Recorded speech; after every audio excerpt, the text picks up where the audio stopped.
నితీష్ కుమార్ రెడ్డి ఈ పేరు Indian cricket fans కి ఇప్పుడు సుపరిచయం. అంతేకాదు ఫ్యూచర్ స్టార్ పుట్టాడంటూ కామెంట్స్ కూడా చేస్తున్నారు. ఎందుకంటే ఎంసీజీ గ్రౌండ్ లో ఒకరి తర్వాత ఒకరు ఆసీస్ బౌలింగ్ ను ఎదుర్కోలేక కుప్పగొలిపోయింది భారత బ్యాటింగ్ ఆర్డర్. ఆ సమయంలోనే 8వ స్థానంలో వచ్చాడు నితీష్ రెడ్డి. తీవ్రమైన ఒత్తిడి.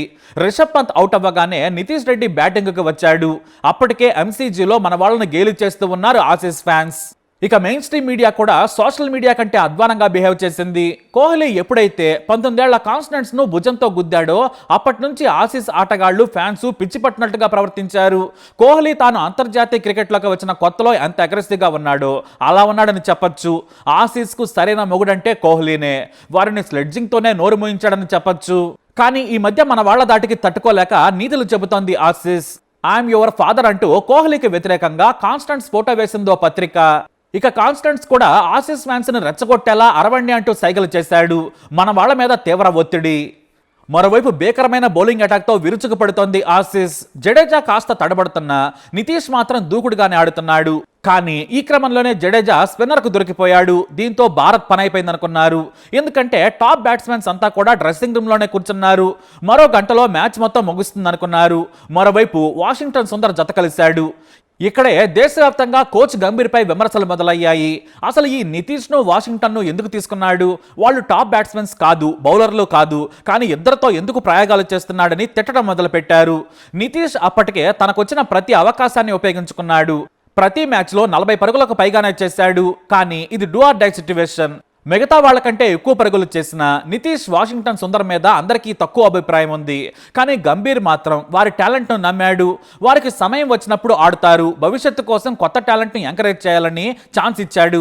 అదే వారి మనసులో ఉందేమో. ఒళ్ళు దగ్గర పెట్టుకుని ఆడటం మొదలు పెట్టారు. సుందర్ వికెట్ చేజారకుండా జాగ్రత్తగా ఆడుతున్నాడు. మరోవైపు నితీష్ మాత్రం ఛాన్స్ దొరికితే చాలు లూజ్ బాల్స్ ని బౌండరీకి పంపిస్తున్నాడు. వీలైతే 6 కొట్టేందుకు కూడా వెనకాడటం లేదు. అలాంటి పరిస్థితులలో ఇద్దరు నిలదొక్కున్నారు. చివరకు నితీష్ హాఫ్ సెంచరీ చేశాడు. అంతే, బ్యాట్తో పుష్ప మాదిరిగా తగ్గేదేలా అని గడ్డం దువ్వి తన టార్గెట్ ఏంటో చెప్పగానే చెప్పేశాడు. ఇంకా వదిలిపెట్టలేదన్నట్టుగా చెప్పాడు. స్టేడియం మొత్తం సంబరాలు. చివరకు సరిగ్గా 97 పరుగులతో గ్రీజ్లో ఉన్న నితీష్ సులువుగానే సెంచరీ చేస్తారులే అనుకున్నాడు. కానీ 51 పరుగుల వద్ద వాషింగ్టన్ సుందర్ అవుట్ అయ్యాడు. ఇక నితీష్ మీద తీవ్ర ఒత్తిడి మొదలైంది. బుమ్రా బ్యాటింగ్ వచ్చాడు. అతనికి సింగిల్స్ తీసే అవకాశం ఉన్నా కూడా వికెట్ కాపాడుకుంటూ వచ్చాడు. అప్పటికి నితీష్ 99 పరుగులు చేశాడు. ఇక ప్యాట్ కమిన్స్ బౌలింగ్ లో స్లిప్ లో క్యాచ్ ఇచ్చి అవుట్ అయ్యాడు బుమ్రా. అంతే, స్టేడియం మొత్తం సినిమాను మించిన టెన్షన్. కొడుకు ఆట చూసేందుకు మొదటిసారి ఆస్ట్రేలియా వచ్చాడు అతని తండ్రి ముత్యాల రెడ్డి. భార్య మానస్తో పాటు కూతురును కూడా తీసుకొచ్చాడు. తన కొడుకు సెంచరీ చేస్తాడా లేదా అని కంగారు. ఇటు కామెంటరీ బాక్స్ లో సైతం రవిశాస్త్రి, గవాస్కర్, ఇర్ఫాన్ పఠాన్లు ఊపిరి బిగబట్టి చూస్తున్నారు. సరిగ్గా సిరాజ్ 3 బంతులను ఎదుర్కొని వికెట్ కాపాడుకోవాలి, లేదంటే సెంచరీ చేసే ఛాన్స్ రాదు. సిరాజ్కు ఒకటే మాట చెప్పాడు నితీష్. ఆఫ్ స్టంప్ అవతల వచ్చే బంతులను వదిలేసాయి, వాటిని గెలకొద్దని చెప్పాడు. సిరాజ్ చాలా జాగ్రత్తగా ఆ 3 బంతులను ఆడేందుకు ప్రాణం ఒడ్డాడు. ప్రతి బాల్ వేయగానే స్టేడియం అంతా కూడా సినిమా క్లైమాక్స్ చూసినట్లు చూస్తున్నారు. మరోవైపు కమిన్స్ 3 బంతులను 3 రకాలుగా వేసినా కూడా వికెట్ పడకుండా జాగ్రత్త పడ్డాడు. దీంతో అంతా హమ్మయ్య అనుకున్నారు. ఇక సెంచరీ చేస్తాడని దేశం మొత్తం టీవీల ముందు కూర్చుంది. నితీష్ తండ్రి అయితే దేవుడికి దండం పెట్టుకున్నారు. భారతీయులంతా ఊపిరి బిగబట్టి చూస్తున్నారు. అయితే ప్యాట్ కమిన్స్ తెలివిగా బౌలండ్ కు బౌలింగ్ ఇచ్చాడు. ఎందుకంటే అంతకుముందు మిచెల్ స్టార్క్ ను అవలలగా ఆడుకున్నాడు. దీంతో సెంచరీ చేస్తాడా, అవుట్ అవుతాడా అనే టెన్షన్ కూడా మొదలైంది. మొదటి బాల్ను వదిలేసిన రెండో బంతిని బౌండరీకి తరలించాడు నితీష్. అంతే, ఆసీస్ ఫ్యాన్స్ అంతా కూడా లేచి నితీష్ టాలెంట్కి చప్పట్లు కొట్టేశారు. అందరూ అవుట్ అయినా భీకరమైన కమిన్స్, స్టార్క్, బౌలండ్ బంతులను ఎదుర్కొని సెంచరీ చేయటం మామూలు విషయం కాదు. అంతసేపు ఊపిరి బిగబట్టిన కమెంటేటర్ రవిశాస్త్రి ఒక్కసారిగా కన్నీళ్లు పెట్టుకున్నాడు. ఎందుకంటే ఓ సాధారణ కుర్రాడు ఇక్కడి వరకు రావడమే కాదు, నిలబడి తన టాలెంట్ను నిరూపించుకున్నాడు. ఇండియన్ డ్రెస్సింగ్ రూమ్ లో ఎలాంటి పరిస్థితి ఉందో రవిశాస్త్రికి బాగా తెలుసు. ఇప్పుడు నిరూపించుకోకపోతే నితీష్కు స్థానం కష్టమే. మరోవైపు గవాస్కర్ అంతకుముందే పంత్ 2020లో ఆడినట్లు ఆడి వికెట్ పారేసుకోవడంతో తీవ్రంగా కోపడ్డారాయన. అసలు పంత్ డ్రెస్సింగ్ రూమ్ లోకి వెళ్లొద్దని ఘాటు వ్యాఖ్యలు చేశాడు. కానీ నితీష్ ఆటను మెచ్చుకున్నాడు. టెస్ట్ అంటే ఓపికతో ఆడే ఆట. మంచి బంతులను వదిలేసి చెడ్డ బాల్స్ ను బాదాలి. అంత ఓపికతో పాటు పరిస్థితులకు తగ్గట్టు ఆడాలి. అవన్నీ పురికిపుచ్చుకున్నాడు నితీష్. తన తండ్రి స్టేడియంలో ఎగురుతుంటే చూశాడు నితీష్. సెంచరీ పూర్తి కాగానే బాహుబలి ప్రభాస్ రేంజ్ లో ఫోర్స్ తో సెలబ్రేషన్స్ చేసుకున్నాడు. తాను వదిలిపెట్టన్నట్టుగా కసిగా ఆడిన నితీష్ మ్యాచ్ ఆసీస్ చేతిలో నుంచి తీసుకున్నాడు. వార్ వన్ సైడ్ కాకుండా కాపాడాడు. దీంతో న్యూ స్టార్ పుట్టాడంటూ ఆస్ట్రేలియన్ క్రికెటర్స్ కూడా నితీష్ ని పొగట్టం మొదలు పెట్టారు. ఇక హైదరాబాద్ సన్ రైజర్స్ టీంలో తన కింద ఆడే నితీష్ సెంచరీ చేస్తే ఆసీస్ కెప్టెన్ ప్యాట్ కమిన్స్ కూడా చప్పట్లు కొట్టాడు. ఈ మ్యాచ్ ముగియగానే డ్రెస్సింగ్ రూమ్ దగ్గర కొడుకును కలుసుకుని కౌగిలించుకున్నాడు తండ్రి ముత్యాలరెడ్డి. కుటుంబం అంతా సంతోషం వ్యక్తం చేసింది. తండ్రి కన్నీళ్లు పెట్టుకుని నువ్వు సాధించావు, నాకు ఇది చాలు, నేను ఇప్పుడు గర్వంగా ఉన్నానంటూ ఖుషి అయ్యాడు తండ్రి. ఆ తర్వాత తన ఐడల్ కోహ్లీని పిలిచి మరి కుటుంబంతో సహా ఫోటో దిగి పంపించాడు. ఆ తర్వాత గవస్కర్ కనిపించగానే ముత్యాలరెడ్డి పాదాభివందనం చేశారు. ఫ్యామిలీ మొత్తం గవస్కర్ ఆశీస్సులు తీసుకుంది. మీ ప్రోత్సాహం మరువలేనిదంటూ చెప్పిన మాటలతో ముత్యాలరెడ్డిని హత్తుకున్న గవస్కర్ ఎమోషనల్ అయ్యారు. అక్కడే ఉన్న మన జాతీయ మీడియాతో కూడా తెలుగులో మాట్లాడాడు ముత్యాలరెడ్డి. ఇక నితీష్ కూడా ఇంటర్వ్యూలో చెప్పాడు, ఇంతకు ముందే నా తండ్రి నా కోసం జీవితాన్ని త్యాగం చేశాడు. కుటుంబం మొత్తం నా కోసం కష్టపడింది. నాన్న చేసిన త్యాగాన్ని నేను పూరించలేను. కానీ నాకు అండగా నిలిచే నాన్న దొరకటం ఏ జన్మలో చేసుకున్న అదృష్టమో అంటూ ఎన్నో ఇంటర్వ్యూలో చెప్పాడు నితీష్. ఇదే విషయాన్ని ముత్యాలరెడ్డిని అడిగితే తాను పడ్డ తపన కాకుండా కొడుకు పడ్డ కష్టం గురించే చెప్పాడు ఆయన. అదే కదా నాన్నంటే మరి. నేను ప్రతిరోజు ఉదయమే గాజువాక నుంచి పోర్ట్ స్టేడియంకు 30 కిలోమీటర్ల దూరం ప్రయాణం చేసేవాళ్ళం. 5 గంటలకు అక్కడికి చేరుకోవాలి అంటే 4 గంటలకే లేచి రెడీ అయ్యేవాళ్ళం.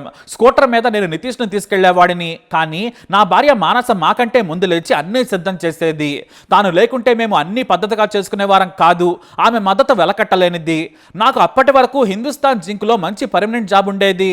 కుటుంబం హాయిగా సాగిపోయేది. కొడుకు కూతురు కోసం కొంత సేవ్ చేశాను. కానీ నన్ను సడన్గా ఉదయపూర్కు బదిలీ చేశారు.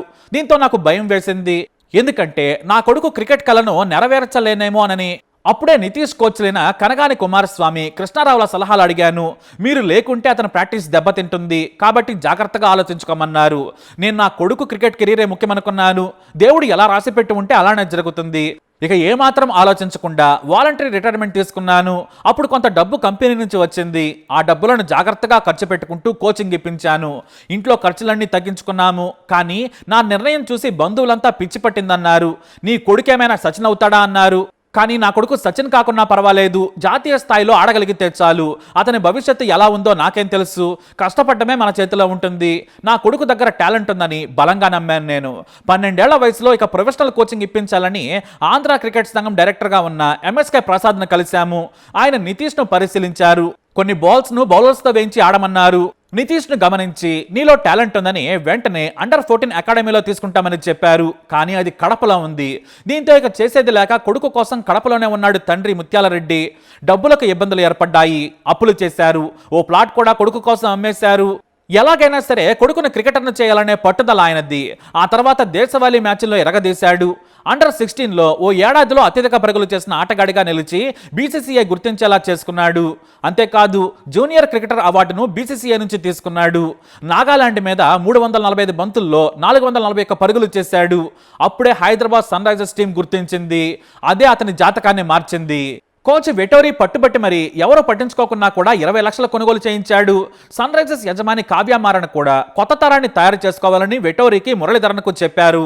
స్టార్లను కొనే కంటే తయారు చేసుకుందాం, మీలాంటి అనుభవజ్ఞులు ఉన్నారు, మీరు వారికి నేర్పించమని ఆమె పుష్ చేయటం నితీష్కు బాగా కలిసొచ్చింది.